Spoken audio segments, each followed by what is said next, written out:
Ils sont partis jeudi dernier en vélo de Saint-Amour-Bellevue en Saône-et-Loire et ils seront à Passos de Ferreira au Portugal le 28 mai.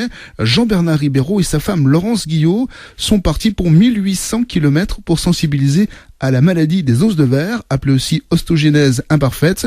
Ils ont créé une association baptisée Mouve-toi pour la Mouve. Au Portugal, ils retrouveront Rita, atteinte de cette maladie. Leur parcours est pour le moment plutôt compliqué, puisqu'au Puy-en-Velay, ils ont dû pédaler avec un vent de face jusqu'à 110 km/h. Dimanche, ils ont eu la neige. Et lundi, ils ont eu la pluie. Mais leur motivation reste intacte pour sensibiliser à la maladie des os de verre. Hugo Sastre. La maladie des os de verre provoque de nombreuses douleurs, comme l'explique Jean-Bernard Ribeiro, le président de l'association Mouve-toi pour la Mauve. C'est une maladie où, dès la naissance, on vit avec une douleur. Au moindre choc, il y a la fracture. Le souci qu'il y a, c'est on retrouve automatiquement un délai plus important pour cicatriser tout ça, et on peut pas tout refaire ce qu'on souhaite. Après, derrière, sur cette maladie, il faut savoir qu'il y a une déformation, je dirais, de la taille. Souvent, toutes les personnes atteintes de la maladie sont de petite taille, ce qui varie entre à peine 1 mètre à 1m20, 1m30, grand maximum. Et toutes ces douleurs empêchent Rita de se rendre par elle-même à l'école. Elle pourrait prendre des transports en commun. Le problème, c'est que quand elle prend les transports en commun,